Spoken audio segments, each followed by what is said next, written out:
जय हिंद दोस्तों। राहुल जी के क्लासेस में आप सभी का स्वागत है। और आज हम लोग साइंस का फिज़िक्स का अलग ही चैप्टर हम बताए थे कि फिज़िक्स में चैप्टर बहुत कुछ चलेंगे, है ना। जैसे बताए थे कि फिज़िक्स में हम लोग कितने मनी सवाल लेकर चलेंगे, तो 1300 सवाल हम लोग को 1350 करना है। 1350 सवाल डील करना है, जिसमें से साइंस का आज लगभग तीसरा क्लास है ना। जिसमें हम पहला दिन कुछ किए, आज कुछ, पिछले दिन कुछ किए, और आज मात्रा आपको थंबनेल से ही पता चल गया होगा कि आज कितना का टारगेट है। तो 35 सवालों का टारगेट है। ऐसे ही कर कर के बहादुर लोग हम लोग इतना पहुंच जाएंगे, और धीरे धीरे मात्रा बढ़ेगा। अभी शुरुआत में थोड़ा सा कम है ना। बहुत कम समय में आप 1300 सवाल देख भी लेंगे, आपको पता भी नहीं चलेगा कि हम इतना सवाल पढ़ लिए, है ना। तो रेगुलर बने रहे और कॉपी पर उसको लिखिए। लिखी से याद होगा, खाली देखने से याद नहीं होगा, क्योंकि याददाश्त इतना मजबूत है नहीं आपका कि एक बार देखिए तो याद हो जाएगा। उसको लिखिए कॉपी पर। साइंस है, साइंस जब तक ना लिखिएगा, जब तक ना पेज पर भोकड़िएगा, तो याद नहीं होगा। तो चलिए आज हम लोग देखते हैं सवाल को। और सवाल को देखने से पहले बहादुर लोग कि क्लास अगर अच्छा लगता है तो क्लास की पहली बात कि कुछ भी हो, आपको अच्छा भी लगे तो फिर भी कमेंट करके बताएंगे कि क्लास अच्छा था। खराब भी लगे तो फिर भी कमेंट करके बताएंगे। कमेंट जितना लेकर देखते हैं उसमें बताना ही है। हर एक लोग कमेंट करेंगे। अरे अच्छा लगा तो गुड लिख दीजिए, खराब लगा तो बैड लिख दीजिए। और जो सवाल करते हो सवाल का जवाब भी देना है। ऐसा नहीं कि देख के खाली चले जाना है। बताइए, फीडबैक दीजिए। बताने से क्या होता है कि हमको भी लगता है कि हाँ, बच्चे लोगों को ये टूटी है, ये कमी है, इसको पूरा करना है। तो ये जो आज क्लास चल रहा है 35 सवाल का, 35 में से आज देखते हैं कितनी कमेंट आता है। चाहे कुछ भी लिखिए, लेकिन कमेंट आना चाहिए। चलिए चलिए देखते हैं सवाल क्या। पहली बोलता है, आपके सामने सवाल है। बोला कि रमन प्रभाव का प्रकाश की उन किरणों से संबंध है जो आर पार जाती है। जो आर पार जाती है, तो आर पार जाने का मतलब कि पारदर्शी है। क्या है बहादुर? तो पारदर्शी सभी क्या है, सभी माध्यम क्या हो जाएंगे, तो पारदर्शी होंगे। सभी पारदर्शी माध्यम के, सभी पारदर्शी माध्यम में प्रकाश का होता है कि शीशा है ना, तो आर पार हो जाता है। नदी में से पेंट रहता तो पार होता है, नहीं होता। तो ऑप्शन नंबर क्या हो जाएगा? तो आपको डी फॉर डॉग हो जाएगा। अगले सवाल देखते हैं कि प्रकाश सजावट तथा विज्ञापन के लिए विसर्जन नलिकाओं में प्रयुक्त होने वाली गैस, कौन सा गैस का प्रयोग किया जाता है? तो नियोन गैस का प्रयोग किया जाता है। किसका? तो नियोन गैस का विसर्जन में किया जाता है। गैस विसर्जन नलिकाओं में, अथवा लैंप जो होते हैं, लैंप में भी बहादुर, लैंप लैंप कृत्रिम प्रकाश का स्रोत है लैंप, या आपको विसर्जन वाला कृत्रिम प्रकाश का स्रोत है ना। और इसमें किसका प्रयोग किया जाता है? तो आर्गन, आर्गन, नियोन, इस सब का प्रयोग किया जाता है। तो इसमें नियोन दिया गया है, तो हम लोग क्या कर देंगे, तो नियोन मार देंगे। आर्गन रहता तो पहले आर्गन की प्रायिकता देते जरूर, है ना। चलिए आर्गन देते, नियोन देते, क्रिप्टॉन, जिनोन, ये सब मिश्रण देते, लेकिन आपको क्या दिया गया है? सिर्फ दिया गया है नियोन। तो नियोन मार के निकल जाएंगे, कोई दिक्कत। चलिए, बोला ध्वनि के पुनरुत्पादन में रिप्रोडक्शन के लिए एक सीडी, मैंने सीडी बोल रहा है, सी और डी, मैंने कॉम्पैक्ट डिस्क प्लेयर में प्रयुक्त होता है। मैं सीडी जो देखते हैं ना, सीडी का फुल फॉर्म लिखा हुआ है बहादुर, आपसे पूछ भी सकते हैं सीडी का फुल फॉर्म, याद रखिएगा। कॉम्पैक्ट डिस्क प्लेयर में प्रयुक्त होता है। तो क्या प्रयोग होता है बहादुर? सीडिया जो बनता है, कैसेटवा जो बनता है, उसमें क्या प्रयोग होता है? तो लेजर बीम होता है प्रयोग, जिसके कारण क्या होता है, सिनेमा हम लोग देख पाते हैं। कोई दिक्कत है बहादुर? लेजर बीम का प्रयोग होता है। अगली सवाल बोल रहा है कि प्रकाश तंतु जिस सिद्धांत पर काम करता है, तो वो सिद्धांत है क्या? तो प्रकाश तंतु तो पूर्ण आंतरिक परावर्तन पर ऑप्टिकल फाइबर है। प्रकाश तो समझ में नहीं आएगा, इंग्लिशवा देखिए, इंग्लिशवा समझ में आ जाएगा। इंग्लिशवा क्या? Optical fibre. ऑप्टिकल फाइबर बहादुर पूर्ण आंतरिक परावर्तन, पूर्ण आंतरिक परावर्तन के कारण ही दिखता है। कोई दिक्कत बहादुर लोग, है ना। जैसे आपको बोल दे कि सिलिका अथवा प्लास्टिक निर्माण इत्यादि में इसका आपको प्रयोग किया जाता है, ऑप्टिकल फाइबर का ही प्रयोग किया जाता है, तब उसका निर्माण होता है। बोले सौर विकिरण निम्न तरंगदैर्घ्य परास में से किस परास में दिखाई देता है? तो किस परास में दिखाई देता है ना सौर विकिरण? सौर विकिरण बहादुर तो परास देता है 400 से 700 परास में। कितना? 400 से 700 परास में, है ना। सौर विकिरण को पराबैंगनी विकिरण से दृश्य प्रकार या अवरक्त विकिरण में विभाजित किया जा सकता है ना। जिसमें कितना है? 400 से 700 एनएम। चलिए अगले सवाल क्या बोल रहा है कि तंतु प्रकाश के संचार में संकेत किस रूप में प्रवाहित होती है? संकेत जो होता है तंतु प्रकाश के संचार में संकेत किस रूप में प्रवाहित होती है? किस रूप में प्रवाहित होती है ये सवाल कर रहा है। तो प्रकाश तरंग में। किस रूप में? तो प्रकाश तरंग में। प्रकाश तरंग में। प्रकाश तरंग में। प्रकाश तरंग। अगली सवाल क्या बोल रहा है कि प्रकाश की गति किस माध्यम में न्यूनतम होती है? न्यूनतम। न्यूनतम मतलब कि कम। कम मतलब बहादुर तो कांच में। कांच में। और ज़्यादा अगर बोलता तो कहाँ? कमेंट करके बताइए कि प्रकाश की गति किस माध्यम में अधिकतम होती है? अधिकतम बहादुर अधिकतम कहाँ है? इसका आप कमेंट करके बताइए। कम तो देख लिए कहाँ? कांच में। चारों में से कौन में है? तो कांच में कम है। लेकिन अधिकतम आप कमेंट करके बताइए। देखिए कमेंट करने के लिए बोले तो कमेंट करेंगे, है ना। चलिए अगली सवाल देखते हैं कि प्रकाश का रंग निर्धारित होता है इसके आयाम से, तरंग से, तीव्रता से। तो तरंगदैर्घ्य से होना चाहिए। किससे होना चाहिए बहादुर लोग? तो तरंगदैर्घ्य से। किससे? तो तरंगदैर्घ्य से इसका प्रकाश का अलग होता है।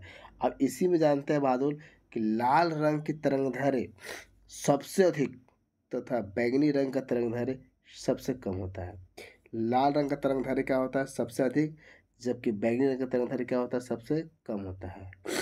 आ जाइए मृग मरीचिका का कारण।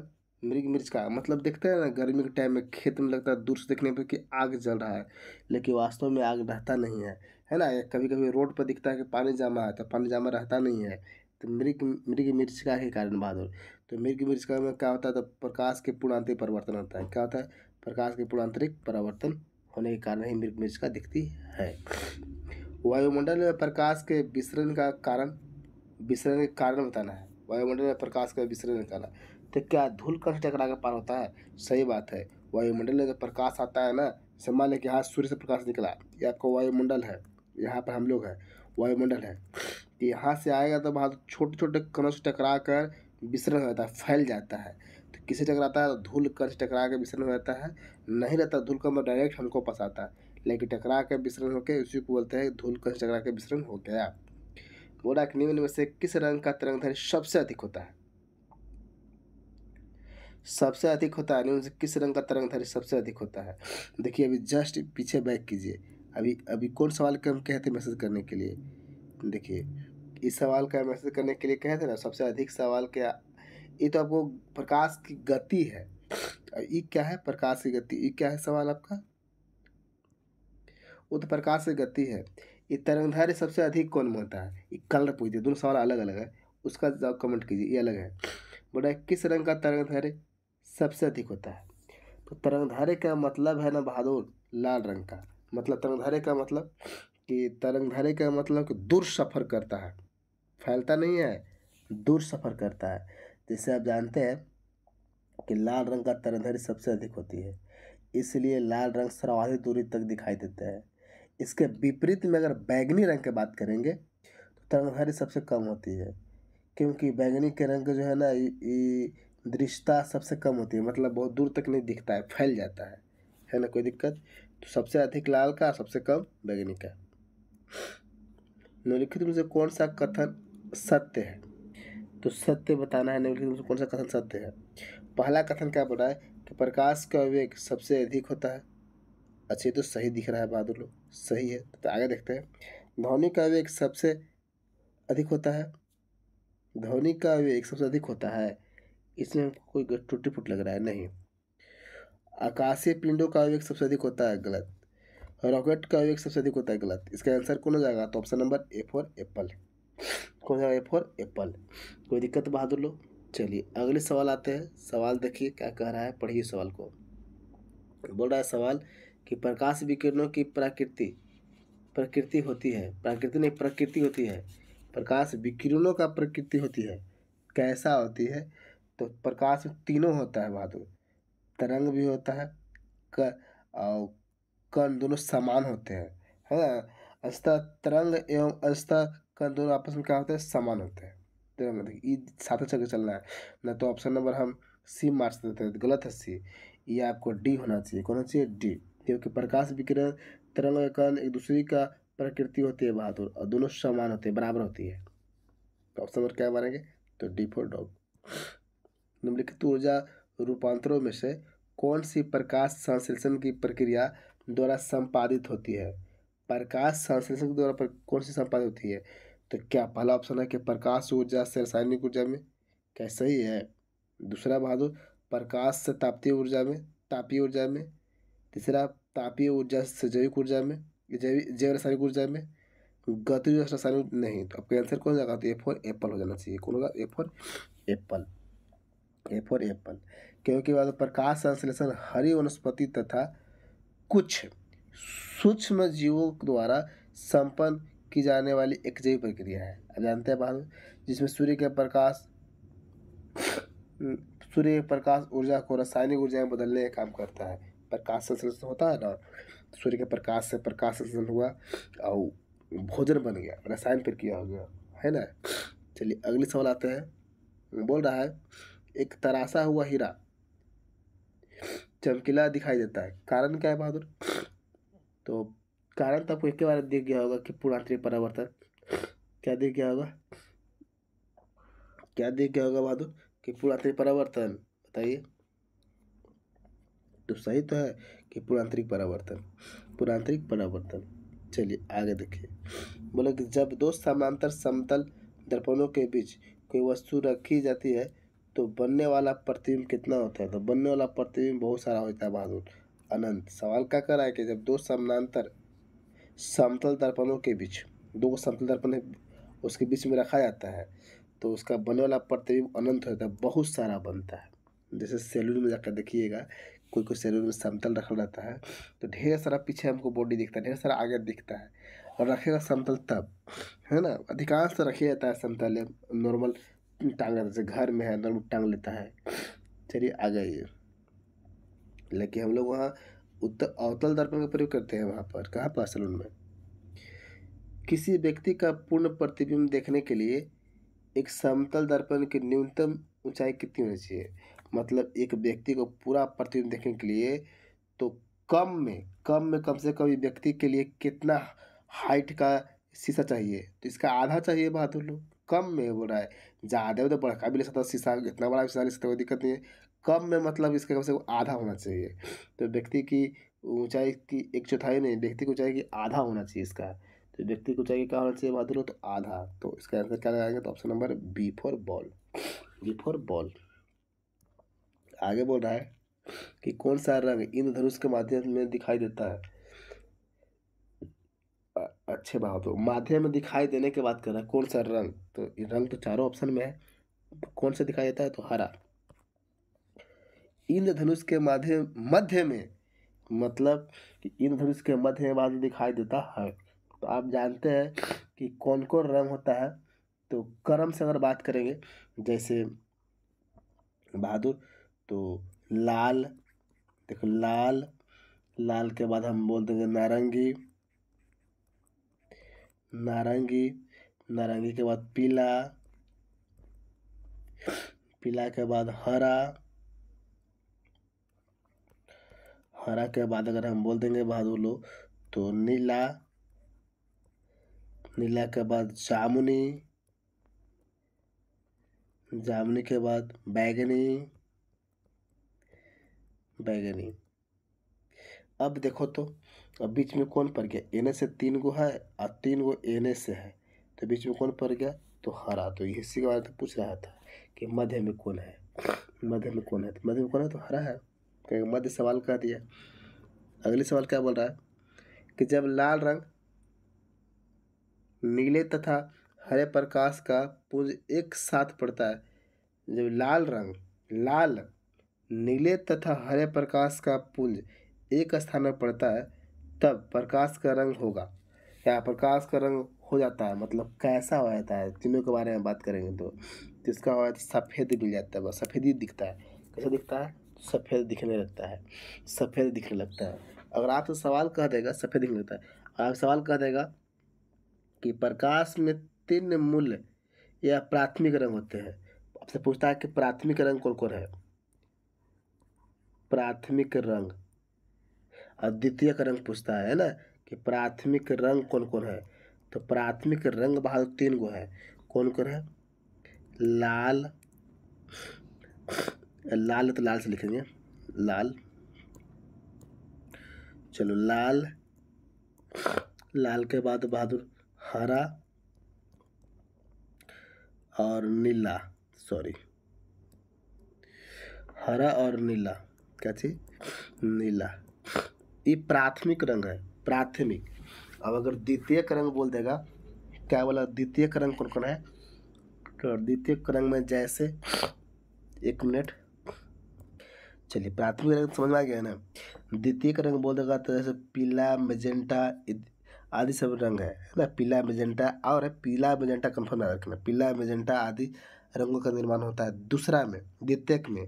प्राथमिक में कौन है? प्राथमिक के बाद तो हरा और लाल और नीला, यही है बहादुर प्राथमिक रंग। द्वितीयक रंग, द्वितीयक रंग में क्या लिखा हुआ है कि पीला और मैजेंटा, क्या चीज?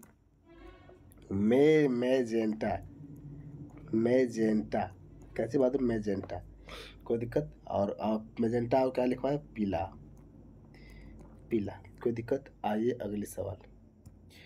बोला कि दोपहर के 12 बजे किस दिशा में इंद्रधनुष दिखाई देता है? तो कोई दिशा में दिखाई देता है बहादुर, कहीं नहीं दिखाई देता है। जैसे आप यहाँ खड़ा है, आप यहाँ खड़ा है, देखो ध्यान से फिगर बना रहे हैं। जैसे ये आप है, ये आप है, अगर इंद्रधनुष अगर यहाँ दिखाई देता है, समझ जाना कि सूर्य कहाँ है बहादुर? यहाँ है। कहाँ है? सूर्य आपका पीछे है, यानी कि सूर्य आपका पीठ की तरफ होगा तभी आपको आगे इंद्रधनुष दिखाई देगा। कोई दिक्कत? अब अगर अगर इंद्रधनुष आपको अगर इधर दिखाई देता है, समझ आना कि आपका पीठ पीठ की तरफ क्या है? सूर्य है। समझ में आया? क्योंकि इधर आप देख रहे हैं तो सूर्य कौन है? पीछे। यहाँ से प्रकाश जाके यहाँ पड़ता है, या आपको इधर बन रहा है तब सूर्य कौन है? पीछे। यहाँ से प्रकाश जाके यहाँ बनता है इंद्रधनुष। समझ में आया ना? इंद्रधनुष बनने का कारण क्या है बहादुर? एक राउंड देख लेते हैं, चलिए देखो ध्यान से। सूर्य के प्रकाश है, सूर्य के प्रकाश एक ले लेते हैं पानी के बूंद, पानी के बूंद है, और एक व्यक्ति यहाँ पर खड़ा है, एक व्यक्ति यहाँ पर खड़ा है, एक व्यक्ति यहाँ पर खड़ा है। चलो यहाँ पर खड़ा नहीं है तो हम व्यक्ति खड़ा कर देते हैं यहाँ पर, ठीक है। यहाँ से सूर्य के प्रकाश जाएगा और इसमें टकरा के यहाँ गया तो पहले ई पर टकराया, ई छोर पर टकराया, फिर बहादुर अंदर गया, फिर टकरा के बाहर निकला, फिर टकरा के इसके होते होते बाद तब बाहर निकलता है। 2-3 राउंड घूम कर बाहर निकलता है। जब 2-3 राउंड घूम कर निकलता है बाहरी, तो वही 7 रंगों में क्या हो जाती है? बढ़ जाती है। 7 रंगों में क्या हो जाती है? बढ़ जाती है। तो इसी को तो बोलते हैं प्रकाश इंद्रधनुष। क्या बोलते हैं? इंद्रधनुष। तो यहाँ व्यक्ति खड़ा है तो व्यक्ति के पीछे कौन है? तो सूर्य है बहादुर, सूर्य है।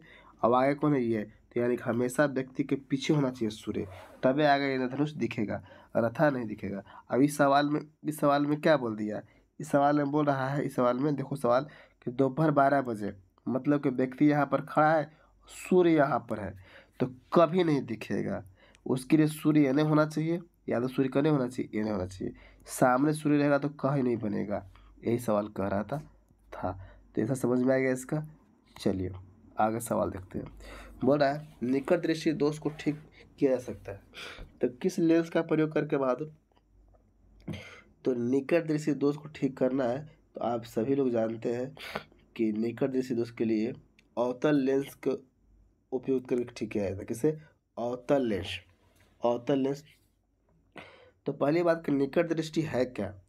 तो बोलते हैं कि निकट दृष्टि वाले जो व्यक्ति होते हैं ना, तो व्यक्ति को निकट की वस्तु साफ दिखाई देता है, जबकि दूर के नहीं। जो दोष होता है वही दिखाई देता है इसमें। निकट दृष्टि दोष होता है, निकट दिखाई साफ देगा, जबकि दूर में साफ नहीं दिखाई देगा। और दूर दृष्टि में है कि दूर दिखाई देगा साफ, जबकि नज़दीक साफ नहीं दिखाई देगा। तो कहानी ऐसा ही था। आगे बोला, कार में पीछे के यातायात को देखने के लिए किस प्रकार के दर्पण किए थे। मतलब कि गाड़ी है आपका गाड़ी है, ये गाड़ी है मान लेते हैं बहादुर, गाड़ी है आपका। तो गाड़ी में यहाँ पर गाड़ी है, तो गाड़ी में शीशा लगा हुआ रहता है पीछे की वस्तु को देखने के लिए। हेड जो आपको देखता है ना बाइक ऑफ साइड में, अगर साइड मिरर जिसको बोल सकते हैं, तो कौन रहता है, तो उत्तल दर्पण होता है बहादुर। कौन होता है, तो उत्तल दर्पण रहता है। चलिए आगे बढ़ा है कि जल में वायु का बुलबुला किसके भांति व्यवहार करता है। तो क्या उत्तल लेंस की या उत्तल दर्पण, तो उत्तल लेंस के भांति अवतल लेंस के भांति कार्य करता है।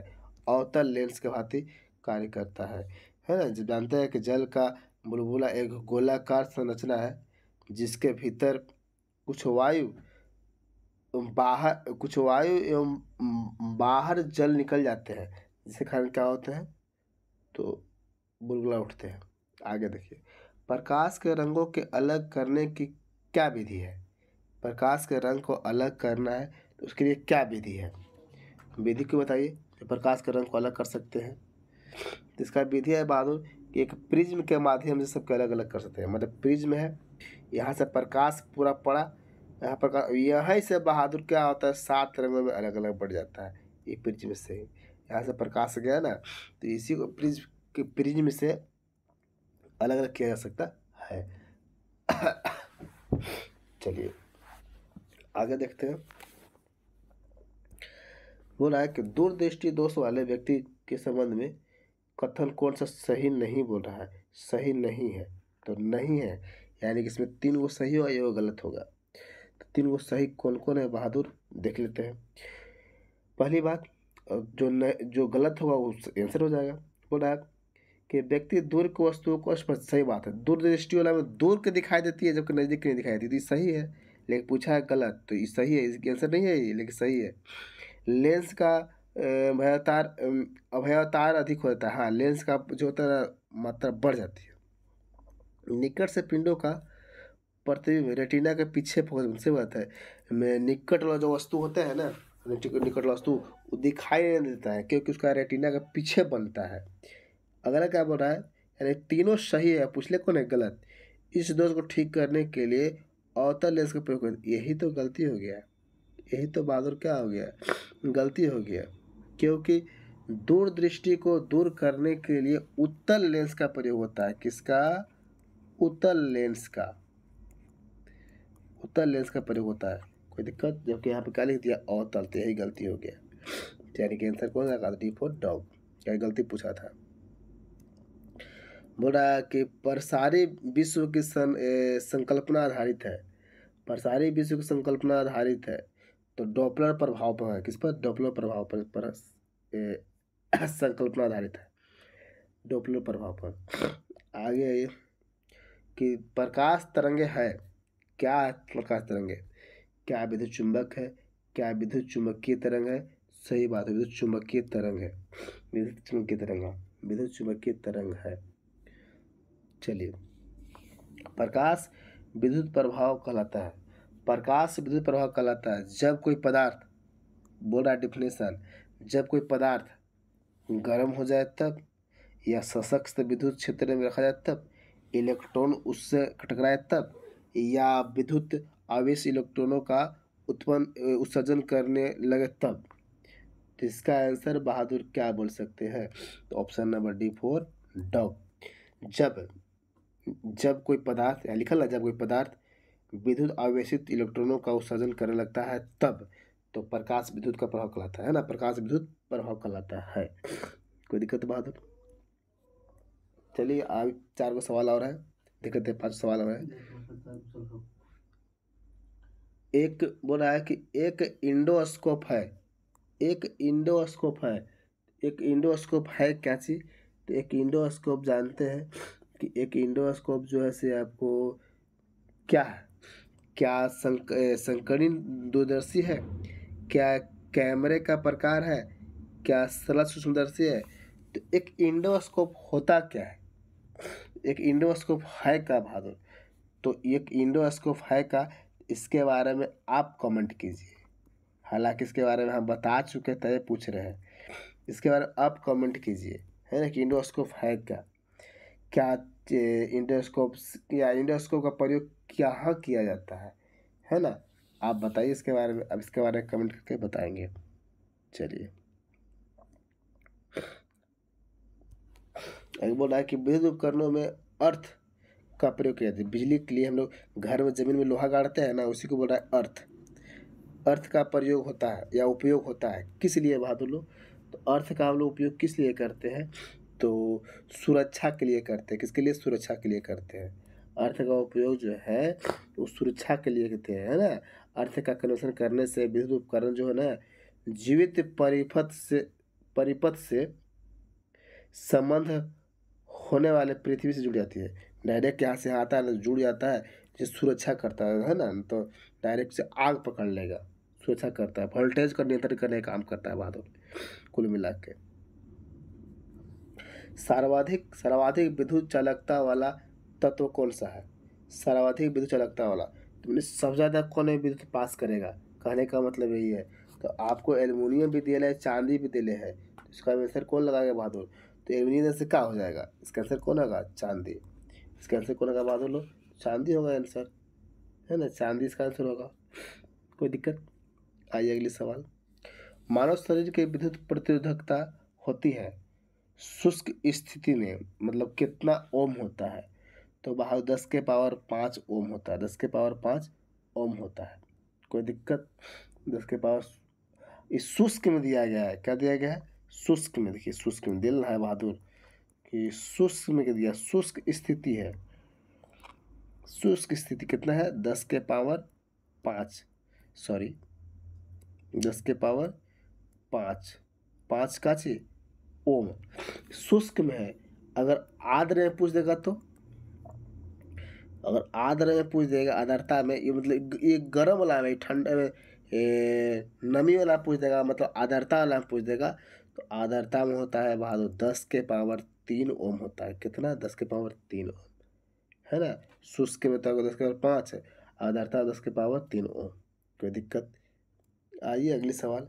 जलते हुए विद्युत बल्ब के तंतु का तापमान सामान्यतः कितना होता है? जो 10 रुपये वाला बल्ब आता है वो तंतु जलता है, फिलामेंटवा, उसका सामान्य तापमान कितना होता है? यही आपसे पूछ रहा है। तो 2000 सेल्सियस से लेकर 2500 सेल्सियस तक होता है ना। 2000 सेल्सियस से लेकर 25, है ना। विद्युत बल्ब में टंगस्टन धातु जो है तंतु लगा होता है, वो किसका बना होता है? टंगस्टन का बना होता है, उसी का है बहादुर इतना से इतना। चलिए, टंगस्टन का गलनांक अगर बोल देगा तो गलनांक आपको होता है 3410 सेल्सियस, 3410 सेल्सियस। चलिए, ट्रांसफार्मर उपयुक्त है। में ट्रांसफार्मर का काम क्या है? देखिए, तो एसी वोल्टेज जो घटाने और बढ़ाने का काम करता है। तो आंसर कौन जाएगा? डी4 डॉग। एसी वोल्टेज को घटाने और बढ़ाने के लिए काम करता है ना। वही है एसी के मैंने प्रत्यावर्ती धारा, है ना, को घटाने बढ़ाने का काम करता है। चलिए, आज का लास्ट सवाल है। विद्युत ऊर्जा को यांत्रिक ऊर्जा में बदलने का काम कौन करता है? विद्युत ऊर्जा को यांत्रिक ऊर्जा में बदलने का काम कौन करता है? तो बहादुर इसका तो बता चुके हैं, इसका भी क्या कीजिए आप कमेंट कीजिए। ये आपका होमवर्क है। क्या है? आपका होमवर्क है। इसका होमवर्क आपको खुद बताएंगे कि विद्युत ऊर्जा को यांत्रिक ऊर्जा में बदलने का कौन काम करता है। क्या ट्रांसफार्मर करता है, इंडक्शन करता है, विद्युत मोटर करता है, डायनामो करता है? कौन करता है? आप क्या करेंगे? कमेंट करेंगे, है ना। चलिए, क्लास अच्छा लगा तो क्लास को लाइक करेंगे और जो भी सवाल दिया गया उसको कमेंट करेंगे। तो चलिए, धन्यवाद, मिलते हैं अगले क्लास में।